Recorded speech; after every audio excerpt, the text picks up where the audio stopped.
Super lady miss puppy. அவங்க திறமையினால அவுல் ப்ரொடக்ஷனை நிர்வாகம் பண்ணி நடத்தி வந்தாங்க. தடபுடலான ஆட்டமும் பாட்டமும் ஆரம்பம். ஆட்டத்தப்பார், அதிவேகமான ஓட்டத்தப்பார் என் உள்ளத்திலே. ஊட்டியான இந்த உலகத்திலே உன் முயற்சியாலே வாழ்ந்து பார். சாட்டையை சுழற்றி ஆடிப்பார். வாழ்க்கை என்னும் வீர விளையாட்டில் ரொம்ப ஃபேமஸான ஆட்டம். ரொம்ப ஃபேமஸாகவும் ஆயிட்டாங்க. மீண்டும் அவங்க இயக்கத்தில் உன் சாரியும் வேணாம் ஒரு பூரியும் வேணாம் படம் எடுத்தாங்க. படம் முழுக்க அவங்க நடிப்பில் ஒரே பாராட்டு. படமும் சூப்பர் கிட்டு. அவங்க நீண்ட காலத்துக்கு பிறகு ஓய்வு எடுக்க வெளியூர் புறப்பட்டாங்க. இனி வரும் சிக்கல்கள் தெரியாமலே அவங்க பயணம் இருந்துச்சு. அந்த மர்மமான அந்த பங்களாவில் மந்திரம் தந்திரம் தெரிஞ்ச 300 வருடமான ஒரு கிழவியோட ஆவி இருக்கு. அது இரவு நேரத்தில் குமரி ரூபமாக மாறி அங்கே பூஜை பண்ணிக்கிட்டு இருக்கு.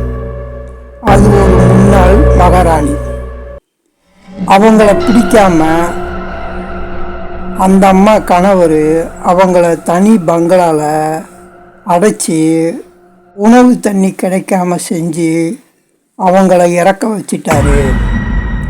அந்த வீட்டுக்குள்ளே தான் இந்த பப்பி அம்மா போய்க்கிருக்காங்க. அவங்க போகும்போது பல தடங்குகள் ஏற்பட்டு சரி செய்து இப்போ தான் வந்தாங்க. அன்று இரவே பயங்கரமான கனவு.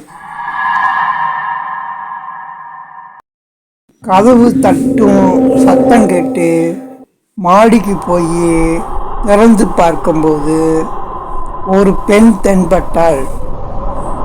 அப்பா அவளே கதவை பூட்ட திரும்பிய அந்த பெண் காலையில் தான் விழித்தாள். மீண்டும் இரவு மனம் பதட்டமாக அங்கும் இங்கும் அந்த உருவத்தை அவங்க தேடினாங்க. ஒரு அறையில் உட்கார்ந்து இருக்கும்போது அந்த உருவம் வந்தது. அவள் பயந்து ஓடி மிரண்டாள். தப்பிக்க நினைத்து ஓடியவள் தவறுதலாக மாடியிலிருந்து ஒரு வண்டியில் விழுந்துட்டாங்க. ஆஸ்பத்திரியில் சேர்த்து ஒரு வாரம் கழித்து முடித்தாள்.